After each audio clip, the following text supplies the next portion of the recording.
Just give a second. Let it streamline.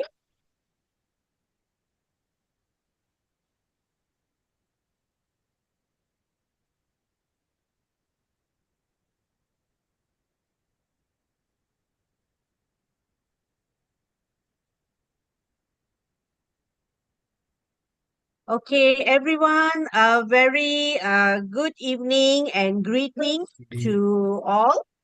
My name is Dr. Jane Perianan from GlobalNxt University. Thank you for joining this very exciting session, and welcome to our February alumni talk. So, some of you joined in the January's talk, which was last month. We kicked off the year in the beautiful landscape of New Zealand with our first 2025 valedictorian, Dr. Dion Swicks. Well, he actually said he will try to join, but New Zealand is 5 hours ahead of Malaysia, so it must be about 2 a.m. for him. So he must be sleeping right now. But anyway, it was an inspiring start. And during that time, if those who have joined, you remember I actually gave a suspense, and I said that, in this global journey, we are going to cross the ocean to a tropical jewel in the Indian Ocean area, which is Mauritius. So, with that, I would like to share a little bit about our monthly alumni talk. And of course, with the GlobalNxt University, the School of Business, we are buzzing with activity every month. So, just quickly, I would like to share. We host doctoral symposium for our researchers, industry talk with corporate insights, and research sessions to sharpen everyone's analytical edge. So, to catch all the exclusive offerings we have coming up, so please follow us on LinkedIn, Facebook, and Instagram. Like, share, and stay tuned as we continue to expand our horizons together. So, please allow me to introduce Dr. Clyde Kanarapan. It is my honor to introduce a man who defies the global professional. Originally from Mauritius, Dr. Clyde Kanarapan brings over 30 years of senior finance experience across 4 continents, that is the UK, Australia, Canada, and Mauritius. He has led major mergers for US multinational and managed complex international accounts with a reputation for being an ethical problem-solving leader. Like our January speaker, Dr. Dion Swicks, Dr. Clyde reached the pinnacle of his academic journey last year, graduating as a Doctor of Business Administration. So, with that, please join me in a very warm welcome to Dr. Clyde Kanarapan. Over to you, Dr. Clyde. Good morning, afternoon, everyone. It is an absolute pleasure to be back with my fellow alumni today. My name is Dr. Clyde Kanarapan, and today we are going to dive into a topic which has been central to my professional journey and my recent doctoral experience. We'll explore how moving beyond gut feelings to rigorous research can fundamentally transform the quality of our strategic decisions. The topic is evidence-based management, how research improves strategic decisions.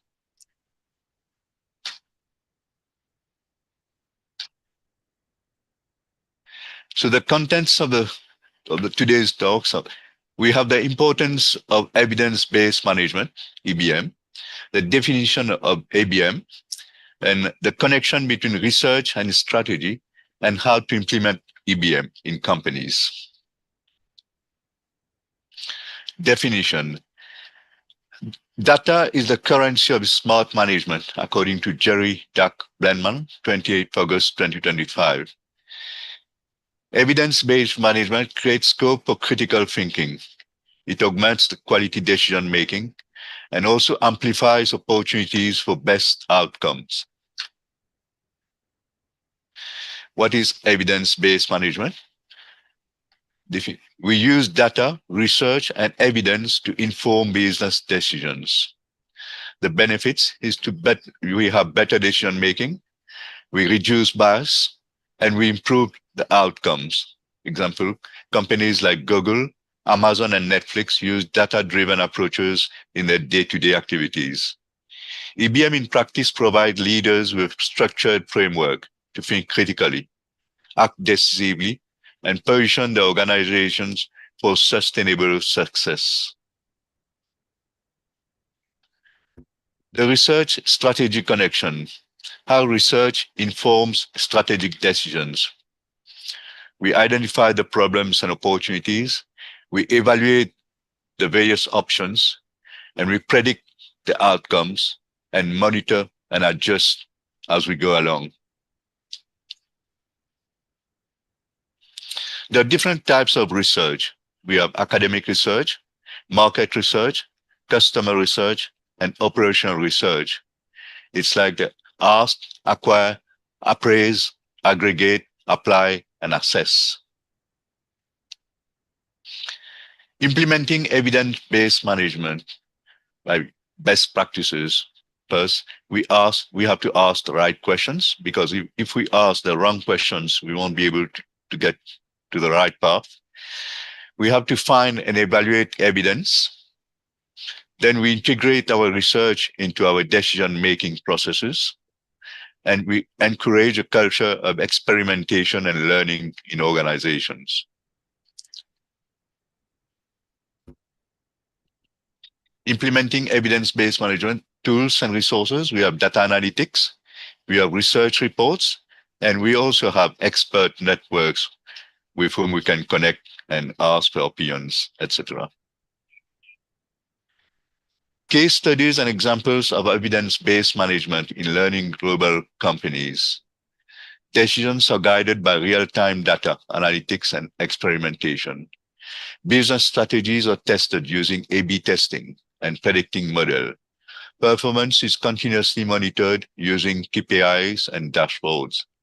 Leadership decisions are supported by empirical evidence rather than intuition alone. Organizational culture encourages learning from data and measurable outcomes.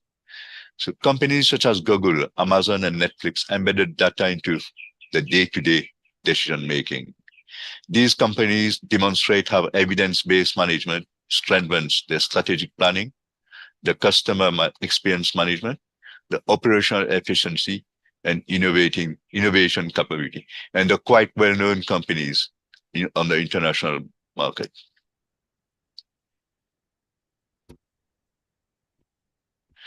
Data-driven decision making. Amazon uses customer purchasing data to drive personalized recommendations. It relies on predictive analytics for inventory and supply chain optimization. It tests pricing strategies dynamically based on market demand patterns. Google, they use large-scale data experiments, A/B testing, before product launches. They applies people analytics, Project Oxygen, to identify effective management behaviors. They continuously refines research algorithms based on user data. Netflix uses viewing behavior data to recommend content. They invest in original production based on data-driven audience insight, and they analyze engagement metrics to decide renewal or cancellation of shows. Engagement. How can organizations overcome barriers to adopting evidence-based management? And two, what are some common pitfalls or challenges? How can leaders promote a culture of evidence-based decision making? These three, maybe we So, can decide together. yeah. So, Dr. Clyde, would you like to open this question to the audience for Yeah, discussion yes, and that's what engagement? that's what I was going to say. We'll leave this slide, then we can all talk together. Yeah, that would be more interesting. Hmm? So, may Do we I start it? welcome May I welcome anyone? You can switch on your mic. Perhaps you want to attempt any of the question that Dr. Clyde have shared and see what's your thought. Yeah, so please may I encourage anyone to participate in this live discussion.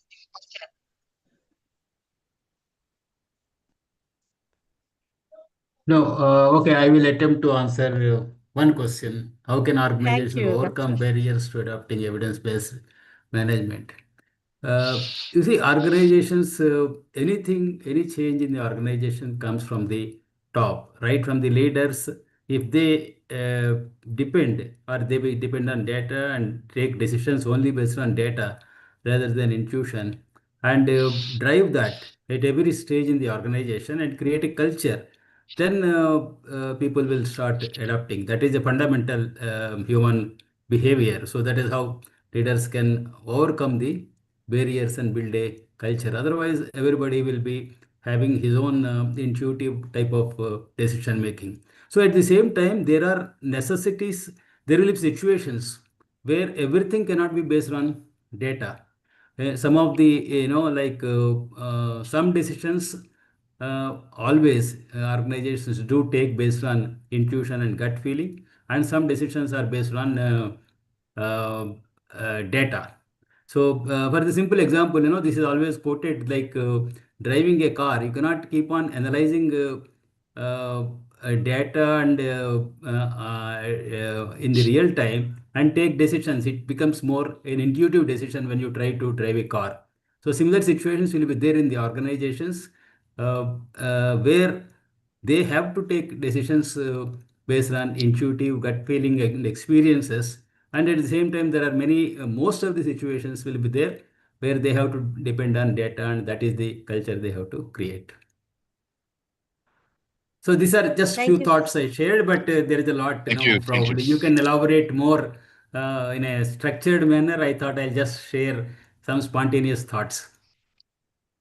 Thank you, Dr. Sarma. So, Dr. Clyde, what do you think Well, about this response? yeah, I agree. I agree with Dr. Sharma that sometimes some decisions have to be taken fast, and very often these are based on past experiences, especially when the top has to take decisions. Eh, but when we can wait, for example, a little bit, maybe we can research on it before taking decisions.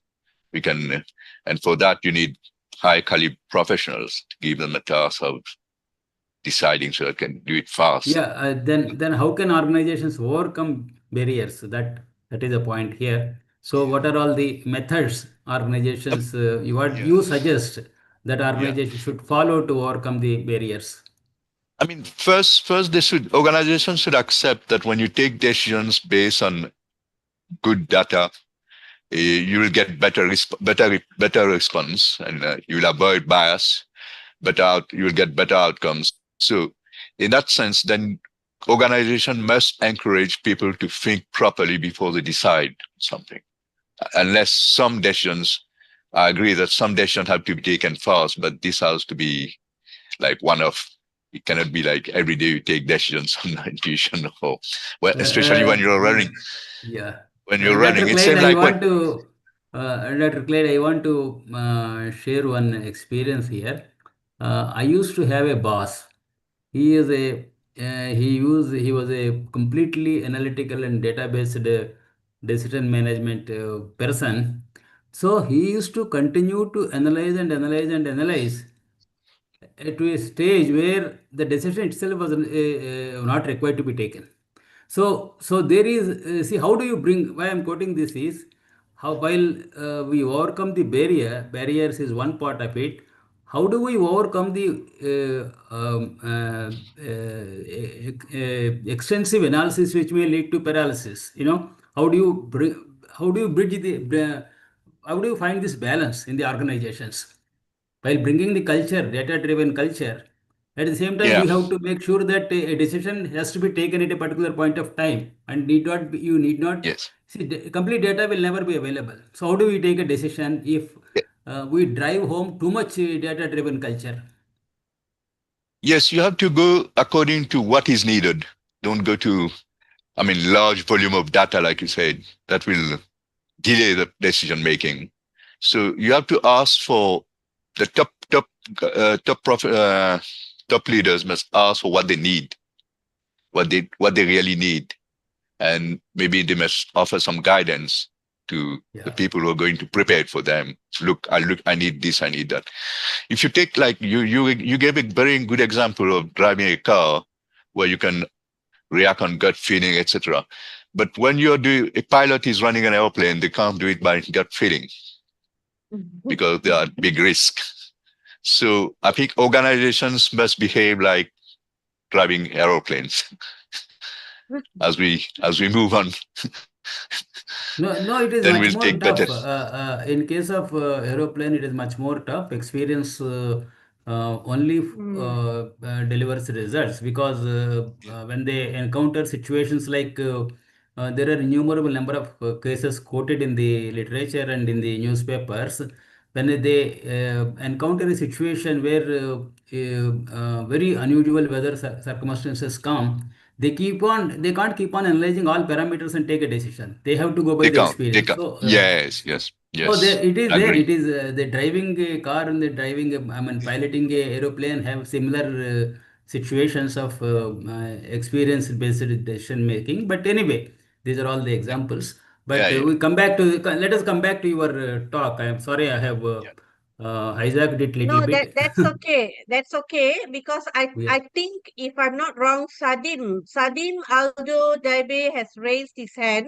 Please go Yes. ahead to join Okay. the discussion. Hello. Yes. Hello. Hi, Yes, everyone. Hello. Sadim. Hi. Yes, Hi, I everyone. just have a small comment on the questions. I think so. The management or the higher management should equip their employees with the tools and also train them on data analysis skills. How would they do it if they don't have the tools or the skills to achieve this type of decision making through data analysis? So that's maybe one important detail that should be Mhm. provided. So I'm just thinking to expand what Ms. Sadim has mentioned.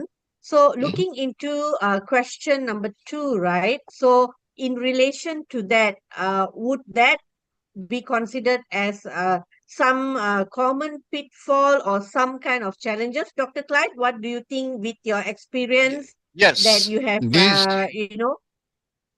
these can be considered pitfalls or challenges, like I said. But again, it's up to for management to decide what they really want. Do they want to take good decisions, or do they want to just take the risk? You know. So can I just expand in that aspect? So as an employee, okay, if the management is taking time to really trying their best to have this taking time to make some decisions. Do you think the employee should just be patient and continue, or should they just wait for upper management to make decision? Because employees not able to really do that part of the decision, but they also hold the key of whatever information or the data that they are doing because they are actually on the ground in the operational base and trying to do the performance. So, what do you think, Dr. Clyde, or anyone else would like to expand this sharing? I see a few, quite a number of people here. If I could just ask someone to, just maybe contribute to this discussion that we are having. Anyone, you can just switch on your mic. Or maybe some of you may not be able to really speak up. If you think you want to type in the chat box, I can help read read these questions if you have. Dr. Jen, can I say something? Yes, certainly. Yes. Okay. Mr. Yunus, nice to have you on this session. Finally, yeah. Okay. Yes, Just thank you, Doctor. Who's the Clyde, Clyde. Doctor Clyde. Doctor Clyde. Clyde. Yes. Very interesting experience. But can I ask you two questions? On your experience, is that experience based on a public limited company or I'm talking um, about, I work for mostly for private companies, big I companies. mean, Not, is it a not, public not. listed public listed company? Because it seems that the experience is merely on middle level, yeah, not rather than on the public listed, Yes, where the yes, board agree. directors are involved. Because just to share that I sit in in the board of the state-owned enterprise. Mhm. So Mm, basically, the governance, okay, even before you come to a decisions, there are many steps, like 7 steps. For example, on the basic decision before you go. Then next you go to the board risk committee. Then only you go to the board, and finally the board will make decision based on the recommendation of the working level. Is that something that very much related to what you are talking? Because you are talking about evidence based. Evidence based itself Yes. is not Mhm. my personal experience after almost 30 years in the market, corporate market. Mhm. Somehow rather the risk involved is quite huge there when some investment decision is related. Can you make a comment on that one? Does it make any sense to you? It does, but Yeah. I understand that public listed companies they normally take time to take decisions. I Yeah, agree with you. They sure. don't. They're not like Yeah, private companies, private yeah, limited companies who have to take decision every day. Or hmm. In all government or private listed, they take long time, and we, sure. Very we true. can we cannot say that they are evidence based as well. Because public listed usually most of the investment they do is based on precedent. This is where the evidence base come in. You see. Yes, yes, and And precedents. at the end of the day, the equity IRR is pretty much a very important thing for them to move Yes, forward. yes, yes, yes. So maybe you can share a little bit of your experience, because your experience make a lot of sense. But that was why I was mentioning about which level, whether it's a public limited or public listed. I just to share with the audience that currently working with two initiatives, which is one energy generation, and one is to mm, solve the water problem in my state, which is also one of the biggest problem.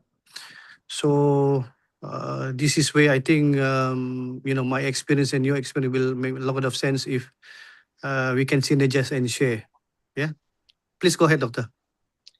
Okay. Where do you want me to on the same question, or do we? No, it's okay. You just proceed, and maybe we can take it on a Yeah, different session. Yeah. yeah, we can. That's what I was thinking because it may Yeah. take Yeah. time. Yeah. So on question three, anyone want to talk a bit on question three? How can leaders promote a culture of evidence-based decision making? yeah, that would be very interesting because we want to know or we want to see which kind of organization or company is looking at that importance in making that as a part of the culture, especially in this digital era where Yeah, data is everything, numbers is everything, and we are in this AI uh, era or yeah. generation. So maybe anyone who have any experience or any comments you would like to contribute and share. We got quite a lot of time because I think I believe Dr. Clyde deliberately have this engagement slide at this juncture, because usually everyone who does any speaking engagement, only at the end there will be a question and answer session.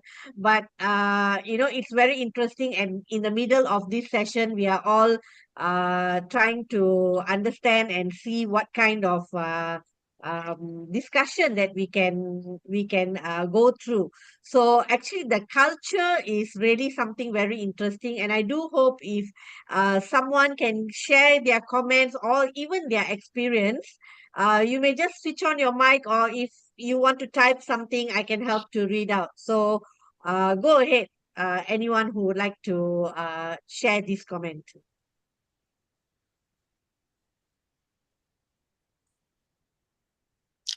Okay, so no one is having any feedback or comment. So Dr. Clyde, maybe you Can I could have, share. sorry, Yeah. can I Yes, have one more comment?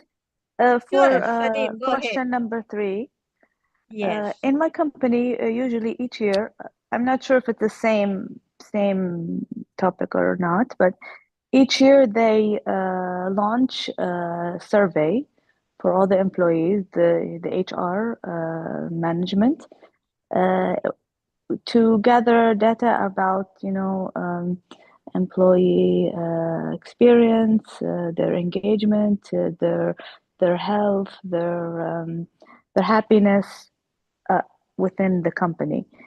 And then that takes usually for 1 month to complete. So throughout the company, we have 75,000 employees around the world.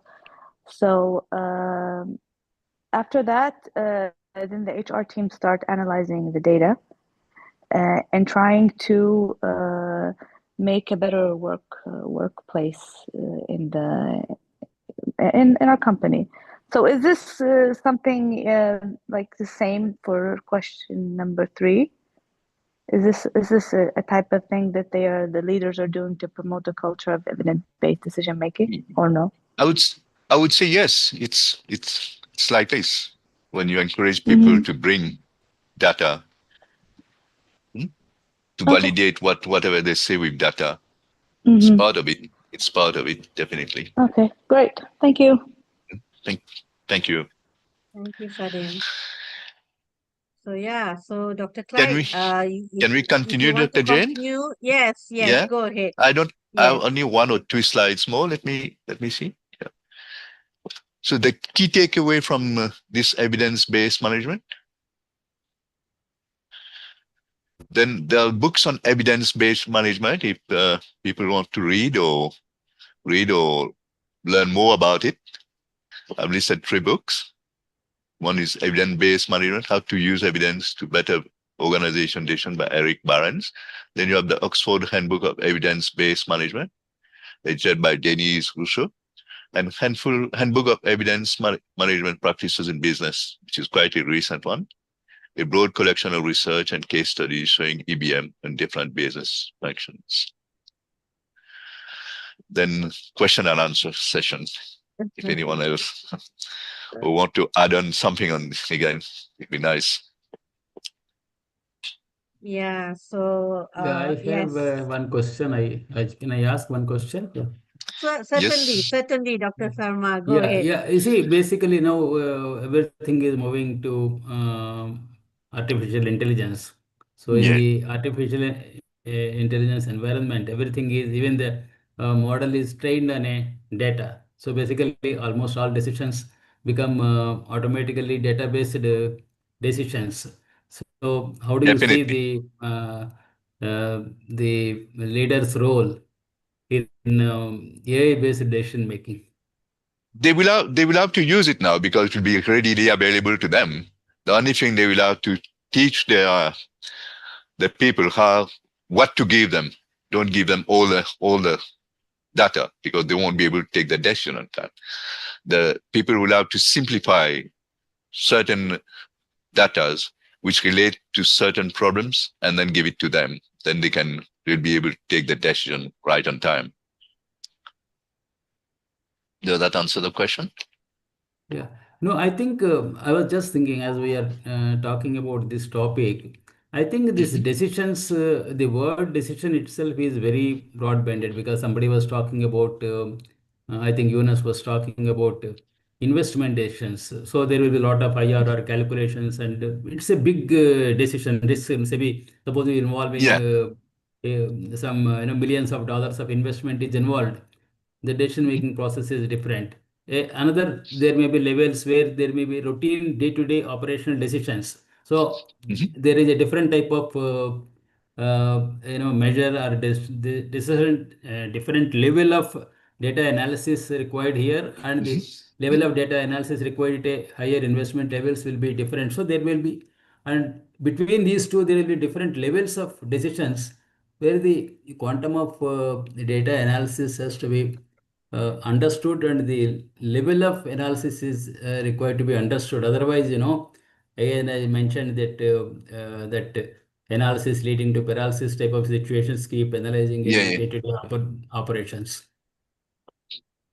of course. That's very interesting, Dr. Sharma. Yeah. So at this, I think I'll have to say thank you. And maybe Dr. Jane can organize something else for us to discuss if this topic seems to be interesting Yeah. to everybody. Yes, Huh? that is true. I was actually wanted to ask Dr. Clyde to share the slide on those few books that you shared with us, very Yes, valuable. yes, In the meantime, while you all were having a discussion, I quickly used Mr. Google to check and see whether we can get access to this. And amazingly, Dr. Clyde, you just type out those name, and there is free PDF of some of the information on these books that you have shared.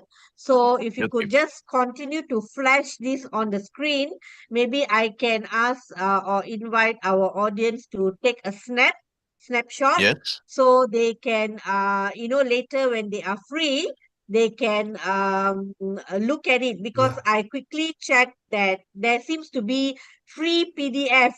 So why not we just download those information, Yeah. and of course. everyone can get an opportunity to review or go through those evidence-based management pointers. So thank you for just keeping that screen flashing. So Yes, even those who are, of course, those who attend this session, they can do that. And even just to share with everyone, this is actually a live session. And when this ends, it will automatically be available in YouTube. So with our from the GlobalNxt University's channel. So if those who want to revisit, or if you think that you didn't get this particular information, then you could just log into that to our GlobalNxt University YouTube channel, and look at this screen, and then you can get more information, more benefit. So with that, I would like to just open the floor to any other comments or any question from the audience before I could end this session. So let us just open. We got quite some more time, maybe 5, 10, maybe 10 more minutes. So if anyone wants to continue any discussion on this evidence-based management, we can do that.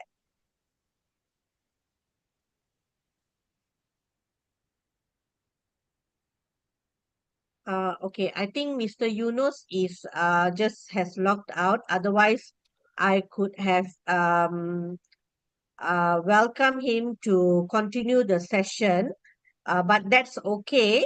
So, may I request if anyone could, everyone could just switch on your camera, because I was thinking of probably we could take a snapshot. Would that be okay with everybody? And in the meantime, maybe Dr. Clyde, you could unshare your slide. I Yes. hope everyone have taken a snapshot of that. Yeah. Take. Okay. So, Surani, Sadim, would you be able to switch on your camera? Uh, yeah, okay, thank you so much. Let me, everyone look at the camera and smile. Okay, I have captured that moment. Thank you so much for this, for your participation. So, uh, uh, thank you so much, Dr. Clyde, for your time and sharing this masterclass on this very important and pertinent decision making of many organizations. And we could actually expand some more. Probably people can just post in questions in the YouTube channel if that's possible. So, with that, our world, which is Global Next University, we don't stop here. We have continuous sessions with this alumni talk, as well as what I shared earlier, other activities. So in just 1 week time, okay, on the March the 5th, we continue this alumni talk by traveling to the tech hubs of Hyderabad and Bangalore, India. So, in honor of International Women's Month in March next month, in a couple of days, our next featured speaker is the brilliant Dr. Puna Singh. We'll be shifting our focus to India now to hear from another of our distinguished doctoral alumni. So, please mark your calendar for March the 5th. It's just exactly 1 week from now. And I want to thank everyone for being part of this cross continental exchange where we started from New Zealand. Today we are having representative from Mauritius, and next month we are going to travel to India. So with that, Global Next University wishes all the best, and we will connect again next week. Thank you. Thank, Thank you. thank you. Thank you, Dr. Jain. Thank you, Dr. Sharma. Thank you, everyone, who participated in this. Bye. Okay, thank you very much, Bye. and Bye have a bye. good Bye bye. day. Bye bye. Bye bye.